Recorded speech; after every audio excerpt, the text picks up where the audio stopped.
Muy bien, gloria al Señor. Os invito a abrir la palabra. En el capítulo 17 del Evangelio de Juan continuamos con nuestra serie que hemos titulado La oración más sublime, basada en la oración más sublime, la oración del Señor Jesús por los suyos, la oración del sumo sacerdote. Y vamos a leer en esta ocasión solamente los versículos del 20 al 23. Juan 17, versículos del 20 al 23. Y dice la palabra del Señor. Para el que no tenga Biblia, tenemos el texto en pantalla también. Mas no ruego solamente por estos, sino también por los que han de creer en mí por la palabra de ellos, para que todos sean uno, como tú, oh Padre, en mí y yo en ti, que también ellos sean uno en nosotros, para que el mundo crea que tú me enviaste. La gloria que me diste yo les he dado, para que sean uno, así como nosotros somos uno. Yo en ellos y tú en mí, para que sean perfectos en unidad, para que el mundo conozca que tú me enviaste y que los has amado a ellos, como también a mí me has amado. Señor, estamos delante de tu palabra y te pedimos, Señor, una vez más, que tú abras nuestros ojos, Señor, y nos muestres tu gloria. Muéstrate, Señor, a nosotros y sana nuestros corazones, Señor. Y hazlos, Señor, arder con el calor, Señor, de tu Espíritu. Y trae salvación y vida eterna en el nombre de Jesús. Amén. En los últimos mensajes de esta serie hemos estado considerando dos de las peticiones que Jesús hace por sus discípulos. En primer lugar, santifícalos en tu verdad. Tu palabra es verdad. Conságratelos. Purifícalos. Apártatelos para ti y hazlos como yo, por tu Espíritu, con tu palabra, para que sean adecuados para el cielo. En segundo lugar, segunda petición que consideramos fue que los guardes del mal, presérvalos de la furia de Satanás. Guárdalos también de la levadura de la iniquidad que ya está operante en este mundo. No los saques del mundo, pero guárdalos, escóndelos en la torre de tu nombre. Manténlos anclados en el conocimiento de ti, para que no se aparten, para que no sean vencidos de lo malo, para que su amor no se enfríe, sino que permanezca flamante. Y hoy queremos avanzar hacia una tercera petición, que sean uno, que sean uno. Y quiero organizar las verdades contenidas en nuestro texto en 8 puntos. No vamos a verlos todos, pero estos son todos los puntos que quiero tratar, creo que en 2 mensajes. En primer lugar, la naturaleza de la unidad, luego el motor de la unidad, la extensión de la unidad, el fundamento de la unidad, la manifestación, el desarrollo, el propósito de la unidad y la permanencia de la unidad. Esos son los 8 puntos. Hoy mi intención es abarcar los 5 primeros y dejar los últimos 3 para el domingo que viene, si el Señor nos lo permite. Ahora, comenzamos entonces por la naturaleza de la unidad. El Señor, está claro, quiere que los suyos sean uno. Es un clamor solemne en su corazón. Por lo tanto, es una cuestión vital para nosotros. Este asunto de la unidad es un asunto serio, vital, nuclear. ¿Pero qué significa? ¿Qué es esto? ¿Qué es la unidad? ¿Cuál es la naturaleza de la verdadera unidad por la que el Señor oró? Lo primero que quiero decir es que unidad no es uniformidad. La uniformidad es una unidad cosmética, superficial, epidérmica. Es una unidad artificial, porque detrás del mismo uniforme o detrás del mismo traje o detrás del mismo arreglo puede haber corazones completamente diferentes, muy distantes, uno en el polo norte y otro en el polo sur. Jesús no está pensando en una unidad externa, organizativa, formal, La única unidad que al Señor le interesa es una unión de espíritus. Jesús no está pidiendo que se acaben, que no existan las denominaciones. No está pidiendo que nos pongamos de acuerdo en nuestras formas, sino que se acompasen los afectos, los anhelos, las esperanzas. Es algo mucho más profundo. El clamor del corazón del Señor es que los verdaderos cristianos participen, escucha esto, participen de la dulce experiencia de la comunidad o de la comunión trinitaria. Escúchale orar. Versículo 21 dice que todos sean uno, como tú, oh Padre, en mí y yo en ti. Y en el versículo 22 dice que sean uno, así como nosotros. Como nosotros. Es decir, que su unidad sea como la nuestra. La unidad cristiana, hermanos, es análoga, es similar, no exactamente igual, pero similar a la unidad que existe en Dios. De nuevo volvemos a la gran doctrina. El Padre está en el Hijo. El Padre está en el Hijo expresando en Él toda su verdad. El Hijo está en el Padre revelando como el Verbo que es la gloria del Padre. Y ambos, Padre e Hijo, están en el Espíritu, fluyendo eternamente en mutuo amor. Cada persona divina lleva a las otras en el centro de su ser y orbita alrededor de las otras. Dios, el Dios uno, el Dios único, subsiste sin principio en un concierto en el que Padre, Hijo y Espíritu Santo se compenetran, ligados en amor, en voluntad, en verdad, en santidad y en propósito.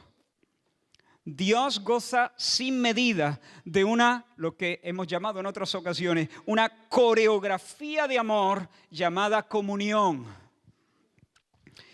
Y esa bendita danza divina, como la llamó C.S. Lewis, esa bendita danza divina es el patrón de la verdadera unidad cristiana. Ese es el modelo. Esa es la clase de unidad por la que el Señor rogó al Padre. ¿Ves cómo va mucho más allá de lo meramente institucional, estructural? No se trata de una coalición terrena. Es una compenetración de almas. Almas que se compenetran. Y es algo sobrenatural. Es algo imposible de fabricar con nuestras fuerzas y con nuestros arreglos de naturaleza política. Os voy a enseñar una foto. Os pinto una foto. Dice que cuando Pablo y Silas llegaron a Filipos, a causa de su predicación,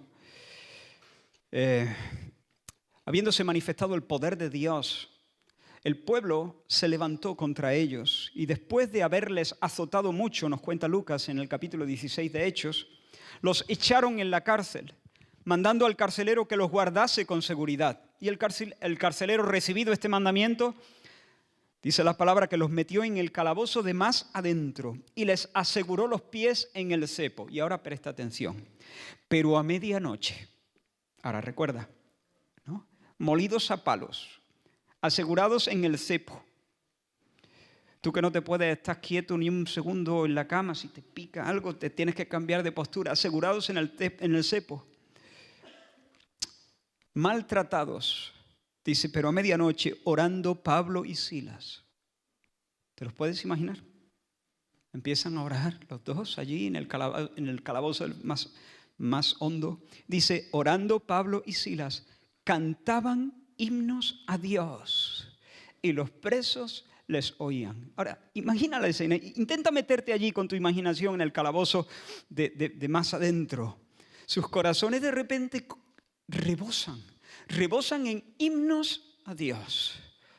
¿Los escuchas cantar? ¿No? El Señor es mi pastor. No sé si cantaron el Salmo 23 o algún otro salmo. Nada me faltará al pasar por el valle de... Pausa, ponlo en pausa. Allí tienes la foto. ¿La ves? Congela esa imagen. Están afinados. Cantan en el mismo tono.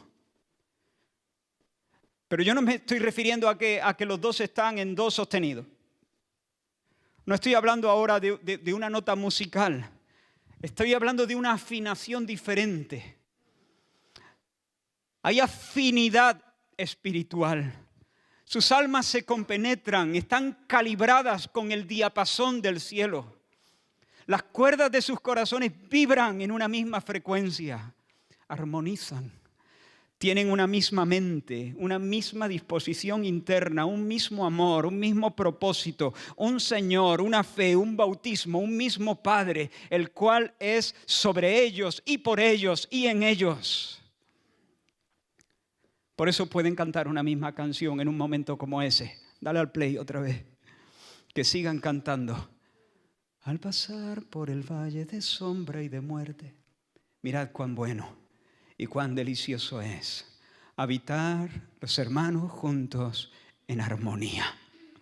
Es como el buen óleo, no solo juntos, en armonía, en concordia, concordare, corazones ligados.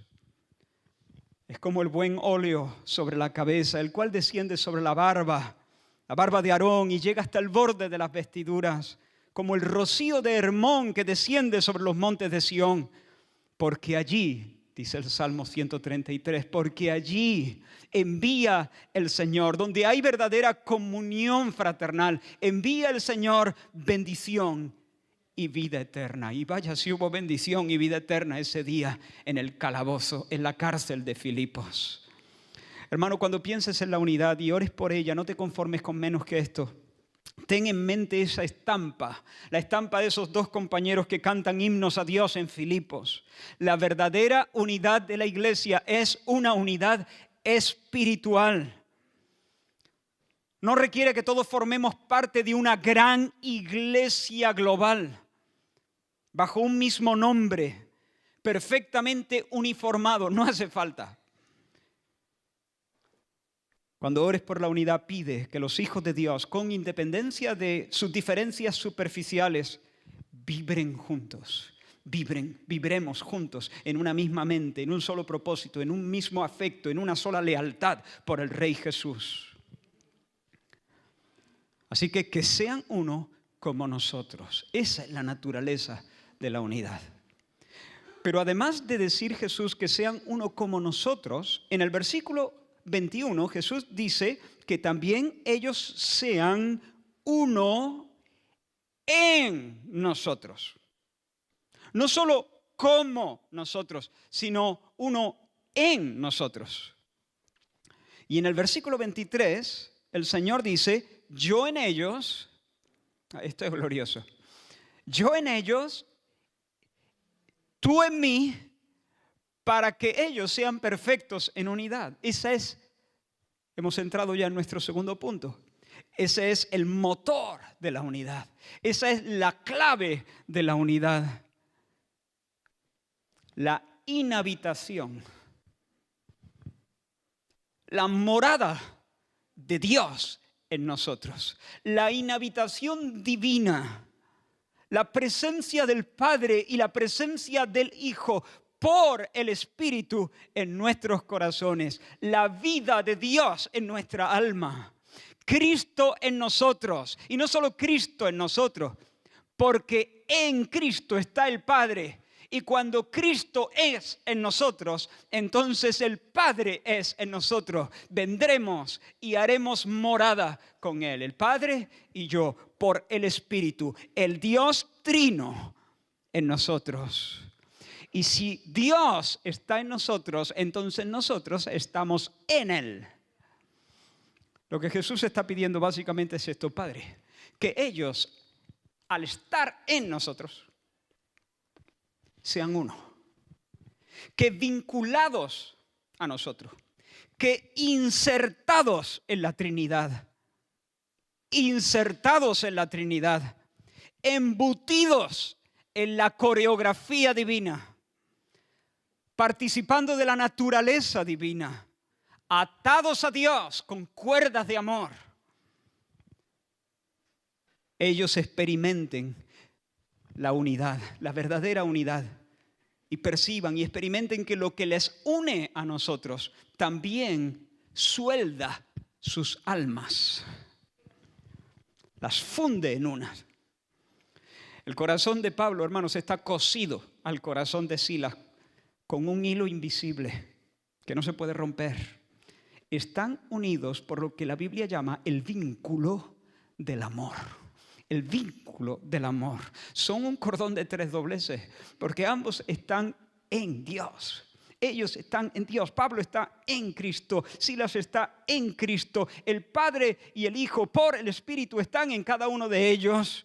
Y estando ellos en Dios, permaneciendo en Dios, entonces también sus almas están ligadas de manera inseparable.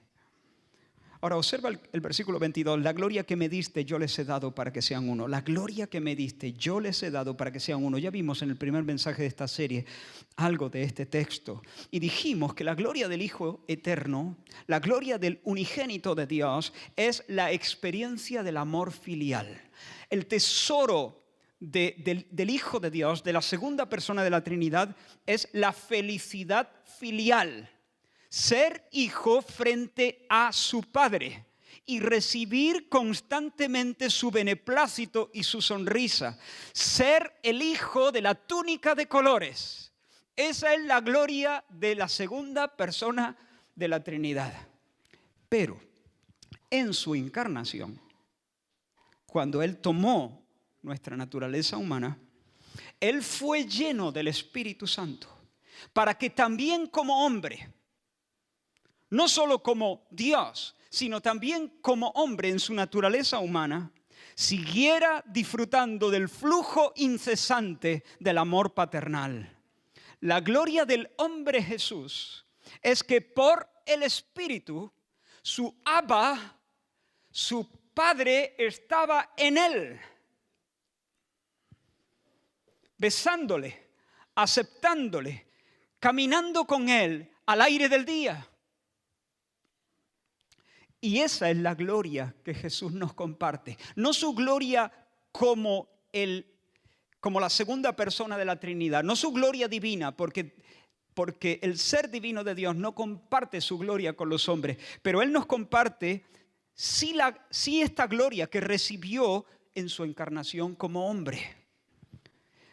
Por eso, en virtud de su obra, hermanos, esto es importantísimo. Espero que el Señor me dé la capacidad, por lo menos para no enredarlo. En virtud de la obra de Cristo, el amor de Dios ha sido derramado en nuestros corazones por el Espíritu Santo que nos fue dado. Esa es la gloria que recibió el hombre Jesús. Esa es la gloria que Él comparte con todos los suyos. El Espíritu Santo que nos ha sido dado para que nuestro Abba también more en nosotros y su amor llene todos los rincones de nuestro ser. Hermanos, esto es glorioso. El espíritu que vibraba sobre la faz del abismo ahora vibra dentro, como un río de agua viva que salta para vida eterna. Y nos da testimonio ese espíritu de que ya no somos extranjeros y advenedizos. Ahora somos hijos amados. También nosotros somos los hijos de la túnica de colores. Y por ese espíritu que mora en nosotros, somos introducidos al banquete de los hijos. Mira este texto. A todos nos dio a beber de un mismo espíritu. El banquete de los hijos, ahí lo tiene. A todos nos dio a beber de un mismo espíritu. Y de esa manera, bebiendo de un mismo espíritu, somos sintonizados todos en la frecuencia del cielo. Somos afinados todos con el diapasón celestial. De esa manera, el Espíritu en nosotros nos convertimos en un campamento de Dios. El lugar de la Shekinah, el lugar de la presencia divina. Sí, hay diversidad de ministerios, hay diversidad de operaciones, hay diversidad de dones, hay diversidad de manifestaciones. Pero todas estas cosas las hace uno y el mismo Espíritu en cada uno de nosotros. El Espíritu que está en todos los hijos de Dios. Hermanos, no somos un muñeco de plastilina, donde las partes están superpuestas, ligadas entre sí en virtud del adhesivo del propio material, que no es mucho. La plastilina tampoco pega demasiado, ¿no? Tiene una propiedad adhesiva, pero digamos débil. Supongo que todos en algún momento habréis hecho un muñeco de plastilina, ¿no? Espero. Algún monigote, aunque sea de plastilina. Y ya sabes, hemos redondeado su cabecita, hemos hecho el tronco, el tocho del medio, hemos hecho las piernecitas, aplastando la plastilina y los bracitos, y los hemos puesto alrededor del tronco, la cabecita arriba, y luego al contemplar nuestra obra hemos visto con cierto estupor gracioso como uno de los brazos se descolgaba y caía a plomo como la bellota, desequilibrando el conjunto, ¿no? Los más listos, los más profesionales, los que tenían más experiencia, se ayudaban de palillos de dientes y los partían y pinchaban la plastilina y unían parte con parte, pero bueno, aún así el muñeco no se le podía tocar mucho. Es mejor mirarlo. ¿Por qué? Porque las partes del cuerpo estaban unidas de un modo artificial. Ahora, una pregunta, ¿qué pasaría si a ese muñecajo de plastilina lo pudiéramos animar? Es decir, si milagrosamente pudiéramos infundirle un ánima.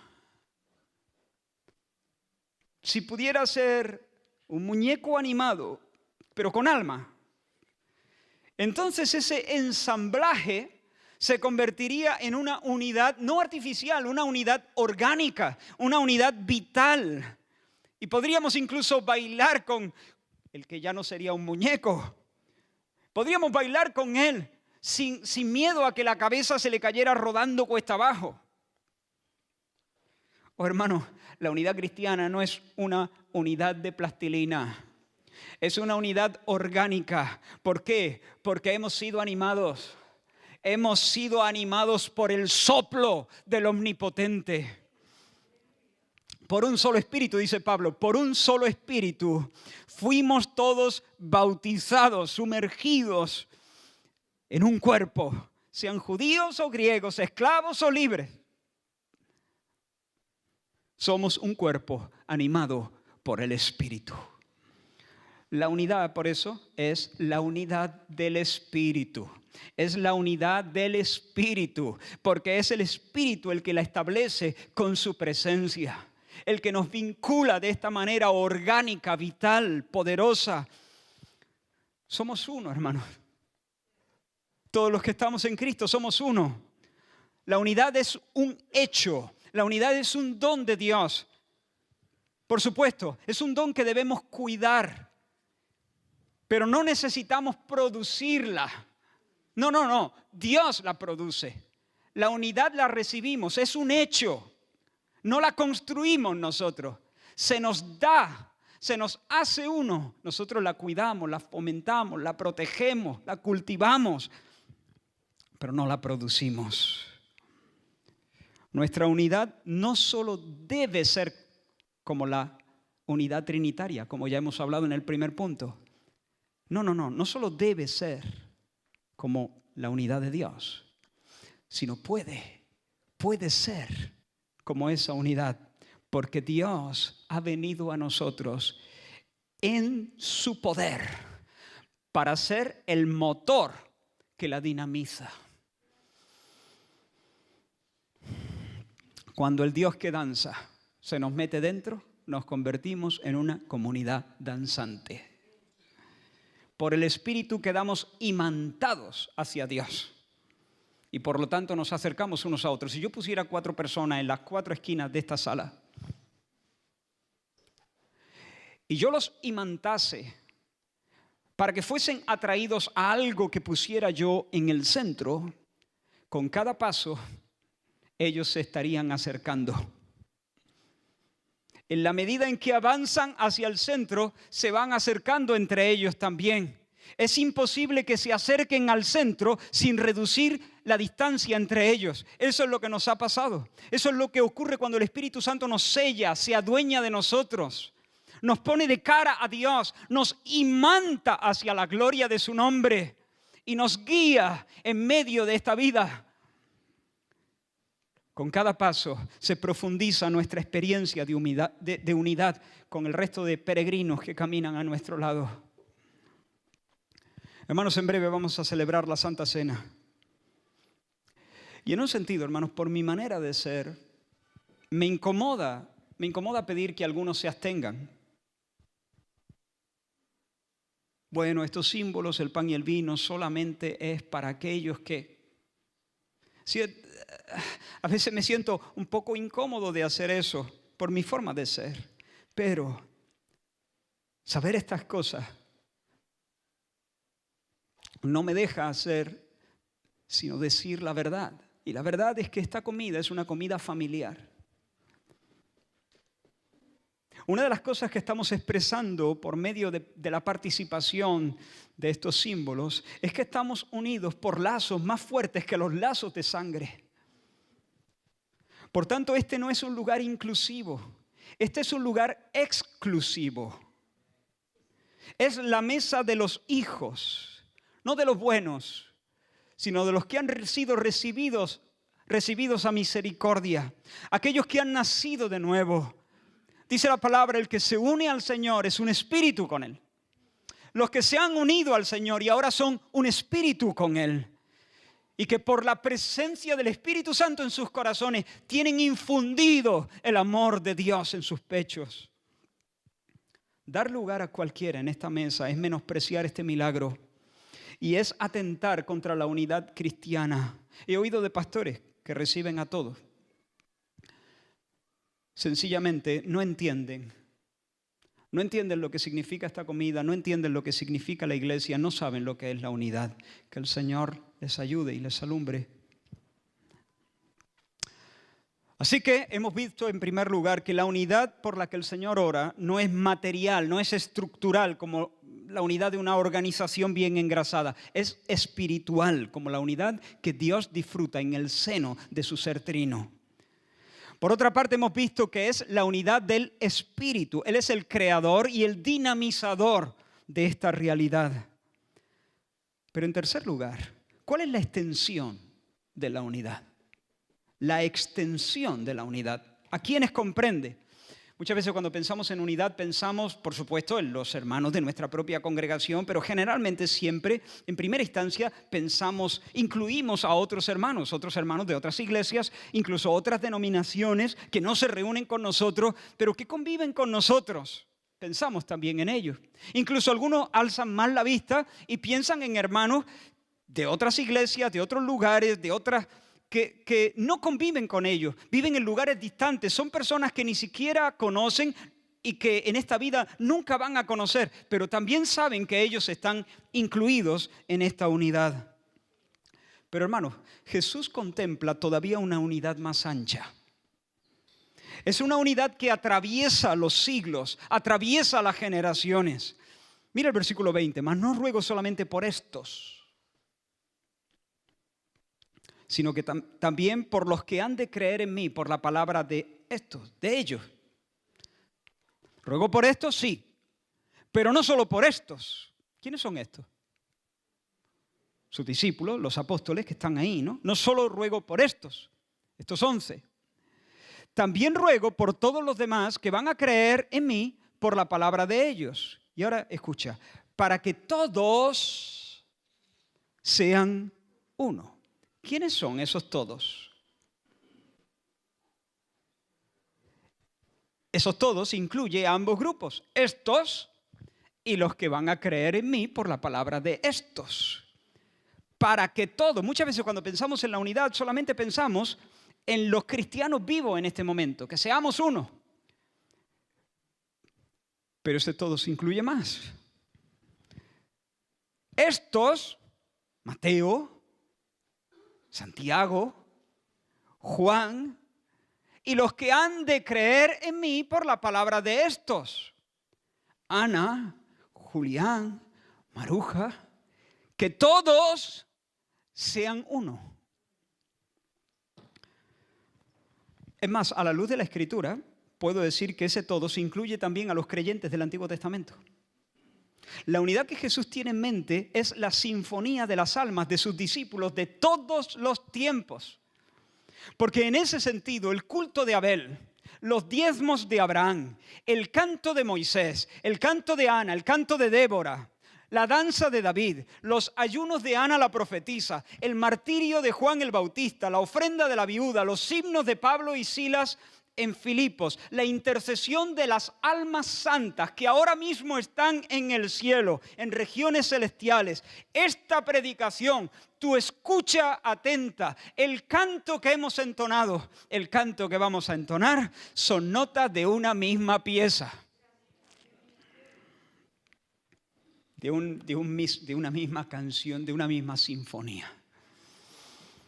Cuando Jesús oró que todos sean uno, Él llevaba en su pecho, en su pectoral de sumo sacerdote, llevaba engastada la piedra de la iglesia militante. La iglesia militante es el conjunto de los fieles que ahora mismo peregrinan hacia el cielo en medio de este valle, sujetos a aflicciones pero llenos de esperanza. La iglesia militante, pero también llevaba en su pecho a la iglesia triunfante. Es el conjunto de las almas que ya están en el cielo, esperando a recibir la resurrección de sus cuerpos, pero que ya disfrutan de la presencia inmediata de Dios. Iglesia militante e iglesia triunfante, que todos sean uno, que todos vibren con la misma frecuencia, que todos armonicen, que todos den la misma nota. Así que la unidad es, en primer lugar, espiritual, como la que Dios disfruta. En segundo lugar, la unidad no es solo como la de Dios, es en Dios.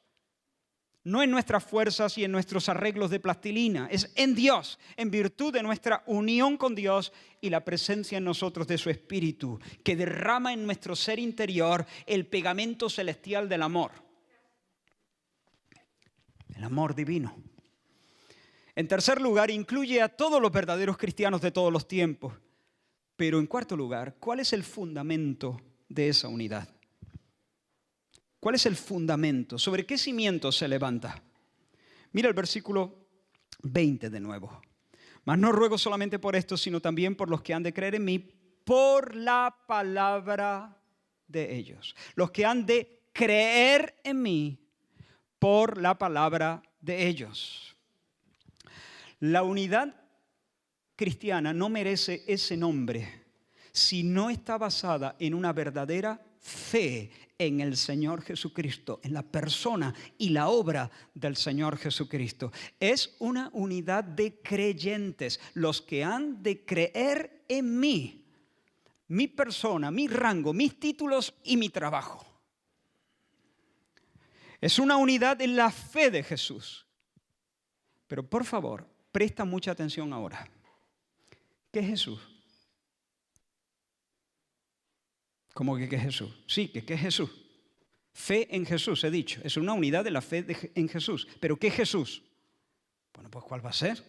Jesús, el único. Jesús, el que dijo estas palabras, el nazareno. ¿Cuál Jesús va a ser? Me desconcierta. ¿Tú lo has visto? ¿Tú lo has visto? ¿Ha ido a tu casa? ¿Ha hablado contigo?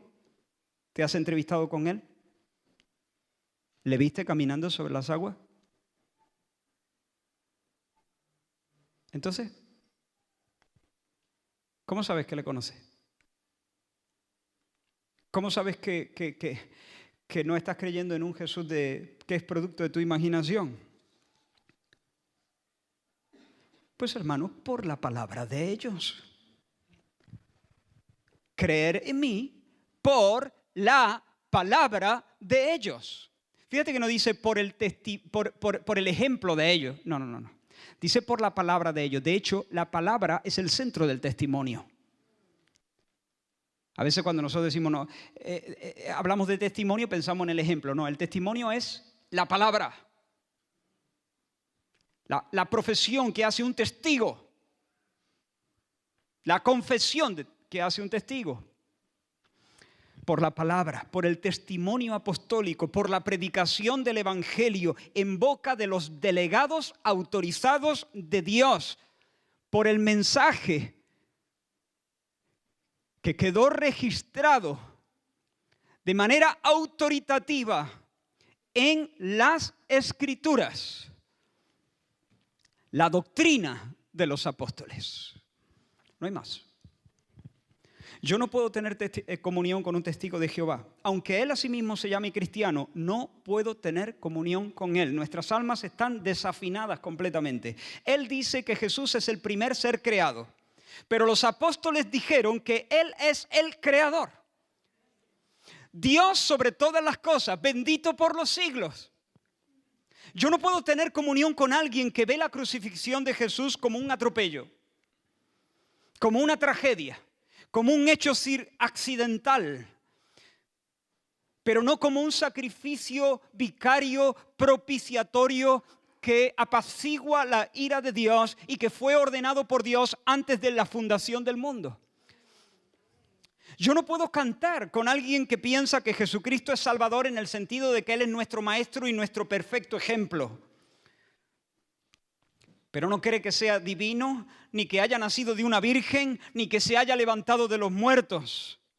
Yo no puedo comulgar con alguien que llama a Jorge Mario Bergoglio Santo Padre, Sumo Pontífice, Vicario de Cristo, porque yo llamo Santo Padre a Dios, Sumo Pontífice a mi Señor Jesucristo, y vicario de Cristo en la iglesia al Espíritu Santo. Por supuesto, yo puedo convivir con esa persona en muchos sentidos. Puedo socializar con él. Pero en esta cuestión de la unidad, mi alma está en las antípodas. Siento que hay un abismo insalvable con alguien que piensa que la Biblia no es el registro divino de la revelación, sino que es el testimonio humano de experiencias religiosas de un pueblo. No puedo, estoy totalmente desafinado con esa persona, aunque se llame evangélico, aunque sea un evangélico con pedigrí. No puedo tener compañerismo espiritual con esa persona. Hermano, nuestra unidad se erige sobre la tierra de la verdad revelada. La doctrina apostólica acogida en nuestros corazones se cimenta sobre la palabra de la cruz. Es una unidad en la verdad, un cuerpo y un espíritu. Efesios 4, como fuisteis también llamados en una misma esperanza de vuestra vocación. Un Señor, una fe, un bautismo, un Dios y Padre de todos. Una fe. Un Señor, una fe. Cuando ahí el apóstol Pablo habla de fe, no está hablando de nuestra creencia en Dios. No está hablando de la fe subjetiva que yo deposito, la confianza que yo deposito en Dios. No. Aquí Pablo no está hablando de eso. Aquí Pablo está hablando del depósito de verdad, de la fe una vez dada a los santos, del conjunto de doctrina. De eso es de lo que está hablando, la verdad evangélica del Evangelio. Hermanos, hay un movimiento ecuménico que nos invita a unir nuestras manos en la misión, y dejando a un lado un poquito los credos que nos dividen. Vamos a concentrarnos en la misión, dejamos un poco de lado los credos. Imposible, hermano. Imposible, porque la verdadera unidad se levanta sobre el credo. No sobre el cariño, no sobre la cooperación, sobre lo que creemos, una fe. Ahora, yo no estoy diciendo que no pueda haber alguna diferencia en cuestiones secundarias. De hecho, hay muchas. Porque no todos interpretamos de la misma manera la enseñanza apostólica. Todos tenemos la misma enseñanza apostólica, pero no logramos interpretarla porque vemos no de manera cabal lo que Dios ha revelado. Así que puede haber diferencias en cuestiones secundarias, pero la unidad es inviable si no hay acuerdo en las verdades centrales, las verdades que vertebran la fe. Cuando la verdad se sacrifica en aras de la unidad, te quedas sin verdad y te quedas sin unidad. Todo lo que obtienes es un monigote de plastilina. Una sociedad de egos superpuestos, sentenciada a terminar como terminó aquella ciudad con su torre inconclusa. Babel, confusión, vergüenza, frustración, el rosario de la aurora. Pero hermanos, cuando la palabra de la cruz se levanta y ante ese mensaje de gloria se escucha un coro de amenes, entonces hay comunión. Entonces sí, entonces hay comunión. Hermanos, no toda separación es mala. No toda separación es mala. Hacerlo, separarse por orgullo y por egoísmo, para señalarse como alguien especial, eso es profundamente desagradable delante del Señor. Pero hacerlo para preservar la pureza de la fe es honrar a Cristo y también es honrar el testimonio de los apóstoles que sellaron su palabra con su sangre.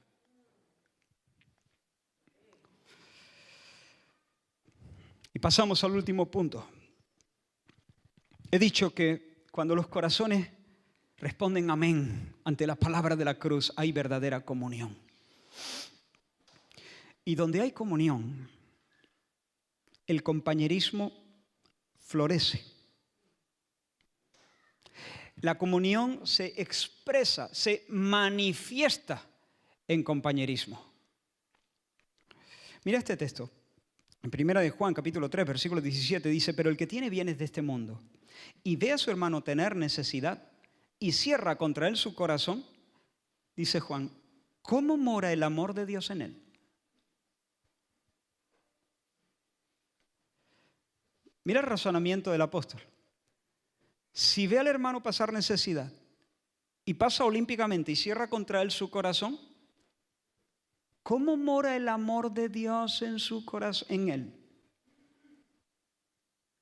¿Será que el amor de Dios ha sido derramado en su corazón por el Espíritu Santo que le ha sido dado? No parece. Porque si Dios hubiera hecho morada en él por el Espíritu y el amor divino estuviese animándolo, insuflándole, si la vida de Dios corriera en su alma, actuaría de otro modo. ¿Veis el razonamiento? Si el amor está por la presencia del Espíritu, el corazón se abre y la mano se extiende para dar. En diferentes grados. Podemos crecer en esto, pero de alguna manera uno no puede permanecer indiferente si es que el Señor mora en uno.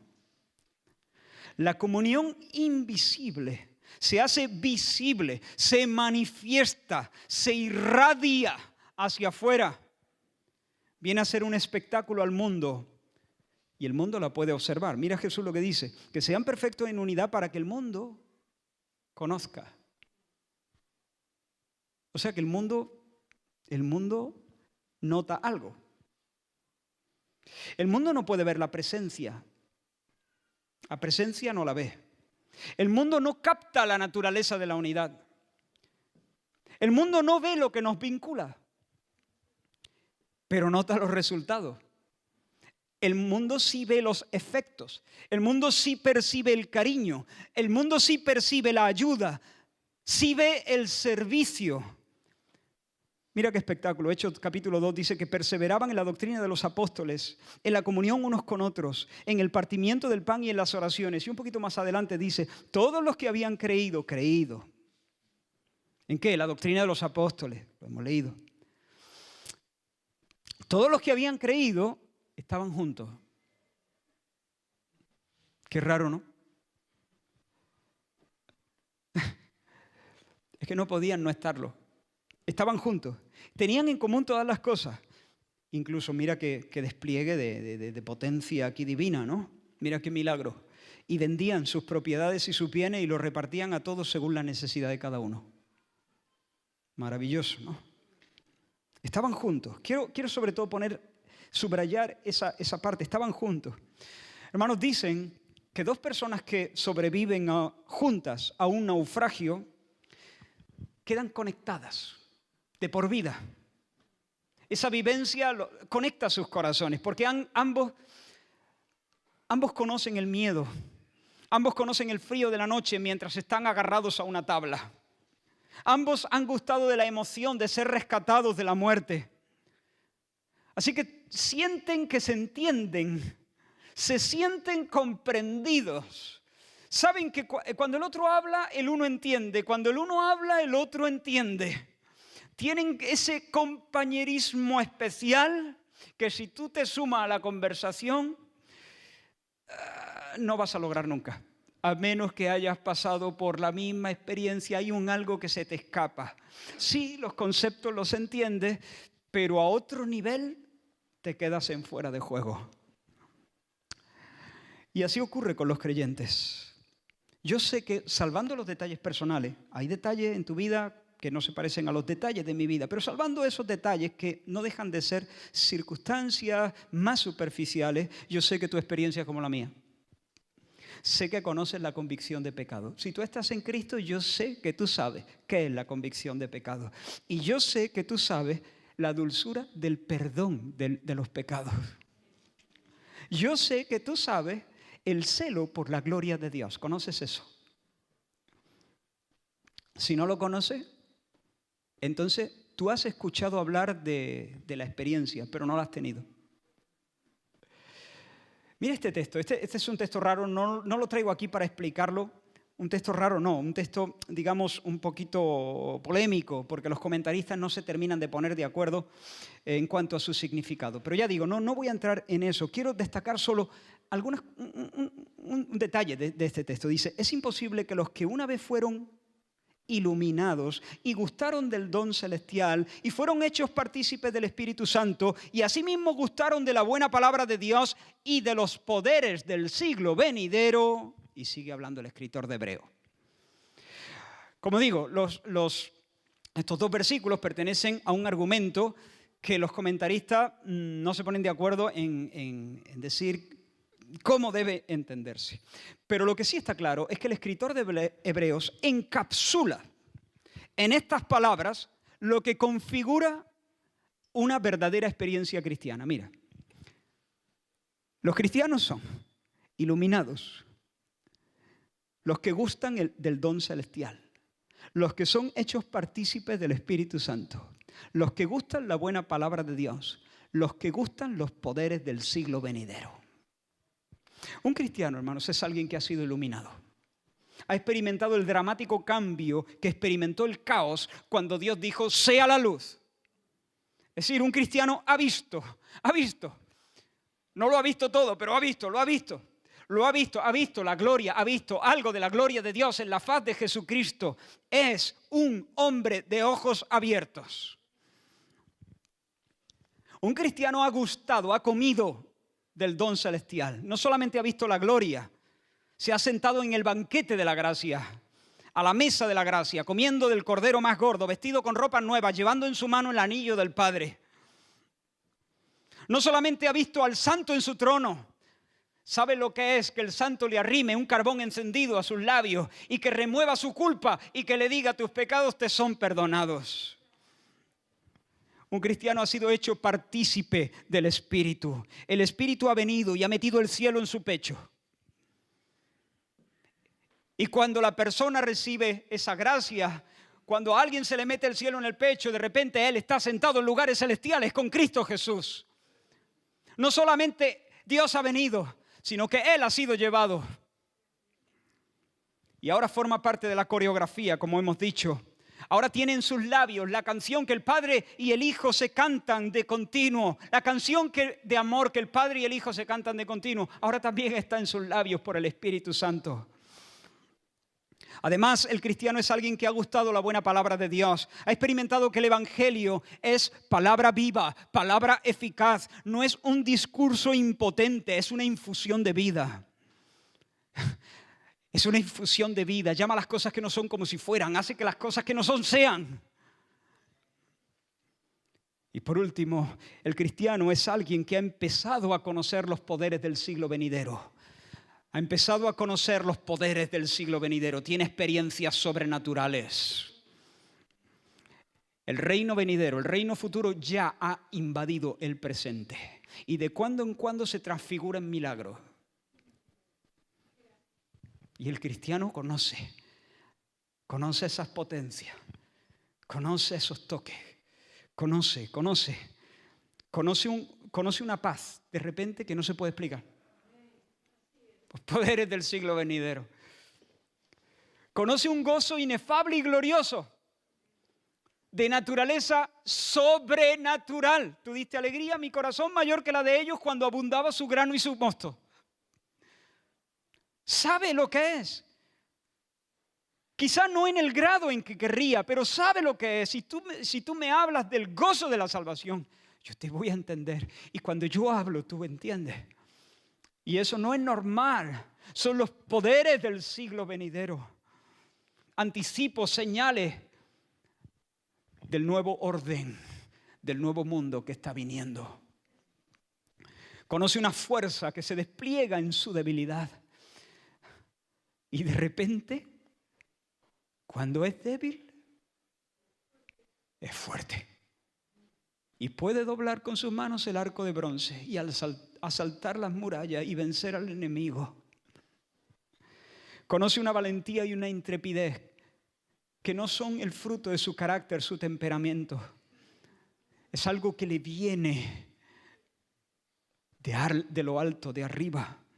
El cristiano es alguien que conoce las íntimas influencias vivificadoras del Espíritu Santo en su alma y en su cuerpo también, incluyendo algunos milagros físicos que el Señor hace de tanto en tanto. Todos los creyentes participan de estas cosas. Están conectados por esta experiencia. Y cuando su fe está sana, cuando la fe está sana, no pueden evitar estar juntos. No pueden evitar estar juntos.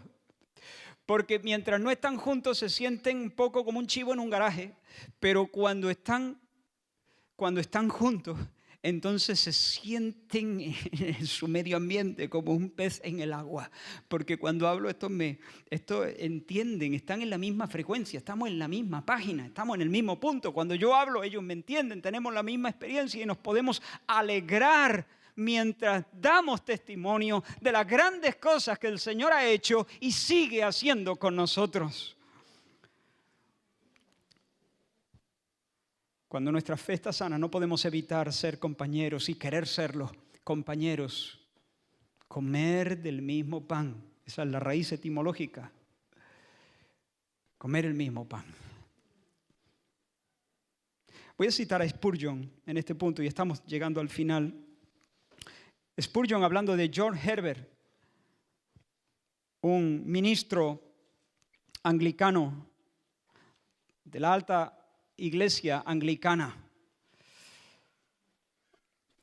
creo que del siglo XVII. Dice, aborrezco, dice Spurgeon, estas son palabras de Spurgeon, que vivió tiempo después, ¿no? Aborrezco la fuerte adherencia a las prácticas de la alta iglesia. La aborrezco con la fuerza con que mi alma odia a Satanás. Pero me encanta George Herbert, aunque sea uno de sus clérigos. Aborrezco sus ritos y ceremonias, pero amo a George Herbert con toda mi alma y guardo un cálido rincón en mi corazón para cada persona que sea como él. Si yo me encontrara a algún hombre que ame a mi Señor Jesucristo como George Herbert, lo amo. No me preguntaría si he de amarlo o no. No tendría ninguna duda al respecto, pues no podría evitarlo. A menos que pudiera dejar de amar a Jesucristo, no podría dejar de amar a aquellos que le aman. Eso es. La comunión invisible trae una simpatía, un cariño, una ayuda visible, una colaboración, una diestra de compañerismo, un abrazo, unos cantos a una voz en la cárcel de Filipos, a oídos de un mundo que alucina. En Cristo adoran juntos hombres y mujeres.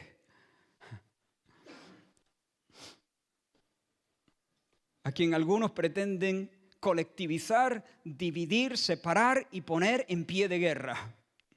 Que el Señor los reprenda.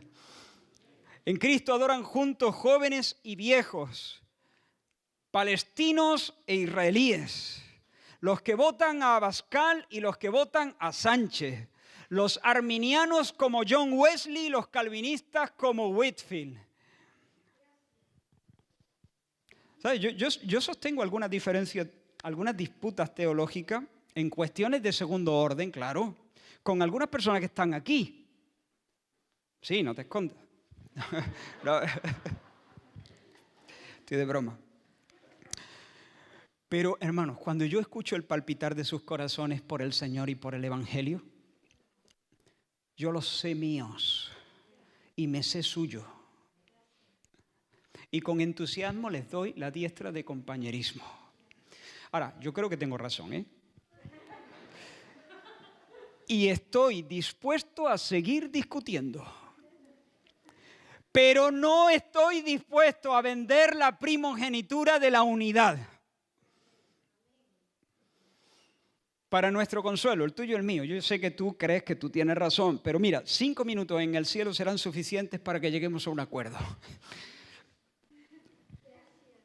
Pero desde ya, en este minuto, mientras discutimos de tanto en tanto, no mucho tampoco, desde ya podemos celebrar la comunión, nuestra unidad ante los ojos del mundo. Yo puedo escucharte cantar, creo en nuestro Dios el Padre y en su Hijo Cristo el Rey, creo en el Espíritu Santo, Dios, 3 en 1 es, creo que resucitaste, que nos levantarás, creo en el nombre de Jesucristo, mi juez y mi abogado, sufriste en la cruz. Me has perdonado, bajaste a las tinieblas y en gloria y en poder te levantaste. Creo en nuestro Dios el Padre y en su Hijo Cristo el Rey. Creo en el Espíritu Santo. Yo puedo escuchar cantando, puedo escuchar tu corazón cantando esas palabras y alegrándote en ellas.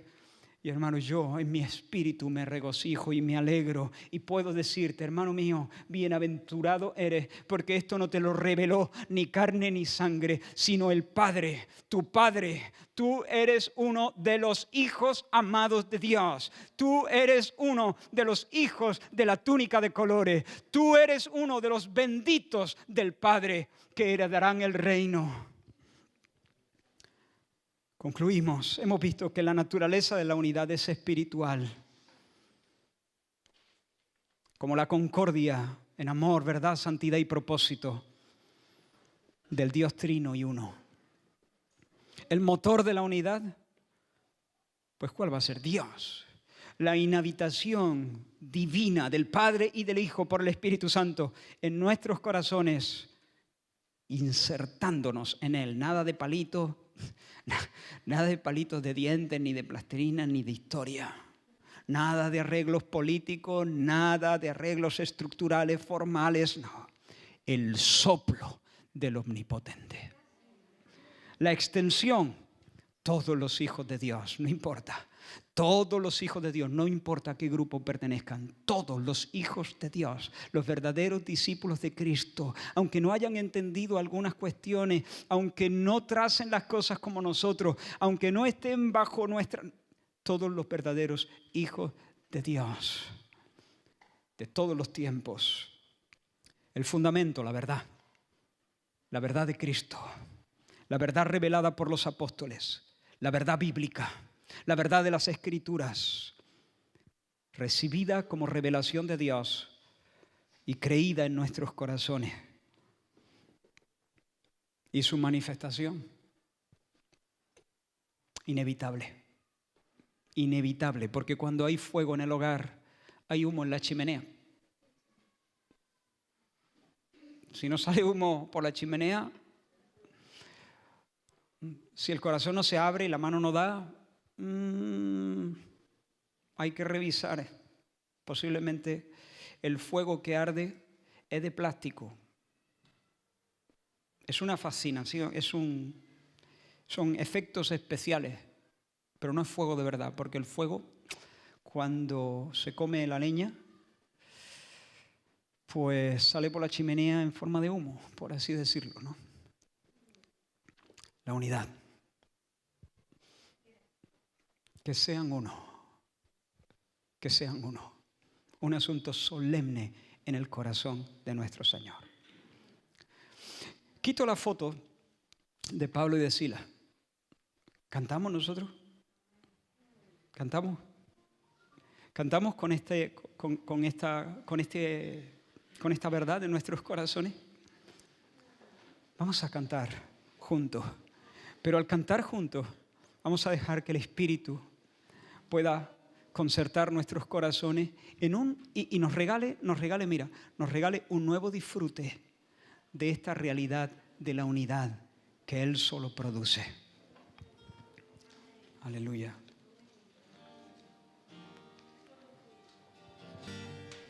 Si quieres, ponte en pie.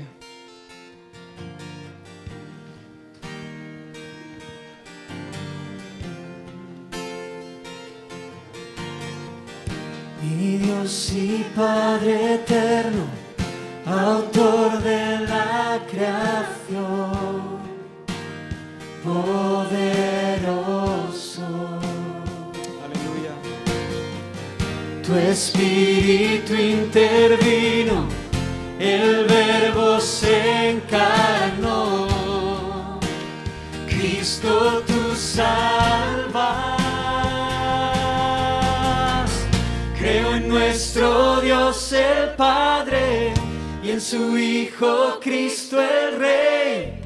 Creo en el Espíritu Santo, Dios tres en uno es. Creo que resucitaste, que nos levantarás. Creo en el nombre de Jesucristo. Aleluya.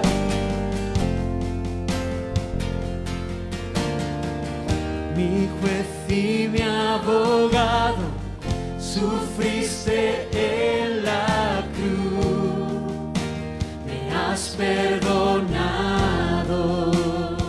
Bendito Dios. Bajaste a las tinieblas y en gloria y poder te levantaste. Creo en nuestro Dios el Padre y en su Hijo Cristo el Rey. Creo en el Espíritu Santo, Dios tres en uno es. Creo que resucitaste, que nos levantarás. Creo en el nombre de Jesucristo.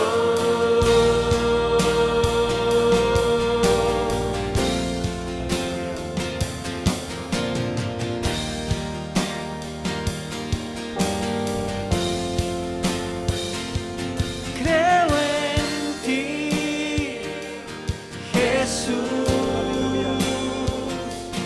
Creo que tú vivo estás. Creo que Jesús es el Señor. Creo en ti. Creo en ti, Jesús. Creo que tú vivo estás. Creo que Jesús es el Señor.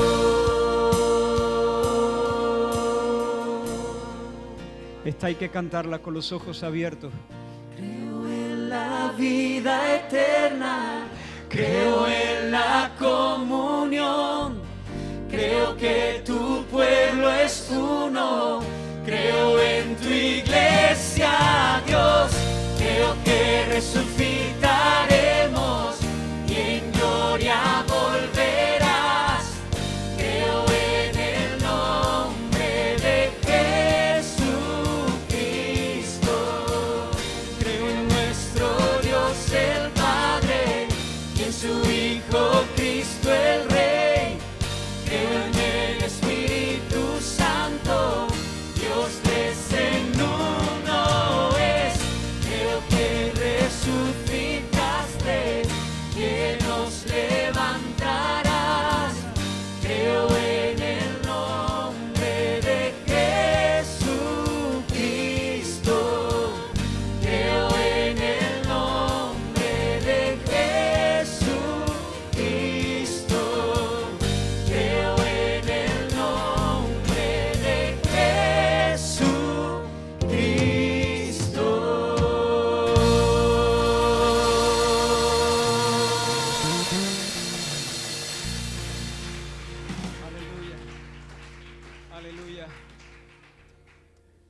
Siéntate un momento. Porque allí envía el Señor bendición y vida eterna. Y mi deseo es que hoy, igual que sucedió en Filipos, igual que ha sucedido en tantas ocasiones a lo largo de la historia, el Señor dance en medio de nuestra adoración unida y se mueva en salvación. Estamos delante del pan y del vino, son solo símbolos, pero símbolos de algo glorioso.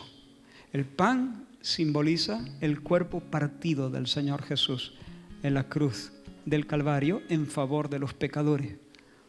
El vino representa la sangre del Señor, su vida enteramente derramada para librar a los que estaban bajo la sentencia y la ira de Dios Padre. Por cuanto todos hemos pecado y estábamos destituidos de la gloria de Dios. Pero en la cruz, escucha esto, en la cruz Dios Padre trató a Dios Hijo como si Él hubiese vivido tu vida,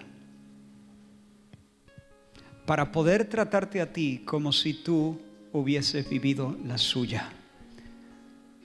Toda tu porquería, todo tu pecado y toda tu rebelión, tu orgullo, tu cobardía, todo eso fue puesto sobre la cabeza de tu sustituto. Y toda su justicia, todo su mérito, toda su obediencia perfecta a Dios y a su ley, por la fe, se atribuye a todos aquellos que confían en su nombre. Todos los pecados van a ser castigados, todos. Ni un solo pecado, ni un solo pecado se va a quedar sin castigar. Van a ser castigados sobre tu cabeza o sobre la cabeza de tu sustituto. No hay más. Dios no puede ignorar el pecado, no lo puede barrer bajo la alfombra. Todos los pecados serán justamente castigados. Pero alabamos al Señor ante estos símbolos por el cuerpo partido del Señor Jesús, por la sangre derramada del Señor Jesús. Y lo glorioso es que realmente su sacrificio fue eficaz. El Padre lo recibió, lo aceptó ese sacrificio. ¿Cómo lo sabemos? Porque al tercer día Jesús volvió a tomar su vida. El Padre lo levantó de entre los muertos. La tumba quedó vacía y Él se ha sentado como Rey de los reyes, como Salvador poderoso en los cielos. Y ahora mismo, en este momento, puede salvar perpetuamente a los que por Él se acercan a Dios. Como tú intentes acercarte a Dios por otro camino, serás devorado como el fuego devora la polilla. Pero si te acercas a Dios por Cristo, el camino Cristo, Jesucristo, el único camino, Dios te recibirá, perdonados tus pecados, te adoptará como hijo suyo y te hará heredero de todo su gozo, de toda su herencia. En este momento te invito a poner tu confianza en Jesús. No confíes en tu religiosidad, no confíes en tus bondades, no eres bueno. Ya te lo digo, con todo respeto, no lo eres. Has pecado y has pecado mucho. Quizá no de algunas maneras que tú consideras más groseras, pero ser independiente, actuar en orgullo, no tener a Dios en primer lugar, no amarle por encima de todas las cosas, es una ofensa imperdonable a menos que vengas a Dios por el camino que Él ha establecido. El camino vivo y nuevo que Él nos abrió a través del velo. Esto es su carne partida, su sangre derramada, su sacrificio en la cruz por los pecadores. Cree en el Señor Jesucristo y serás salvo. cree ahora mismo, te lo ruego, y no lo demores. Y a todos los que ya han creído y se han bautizado,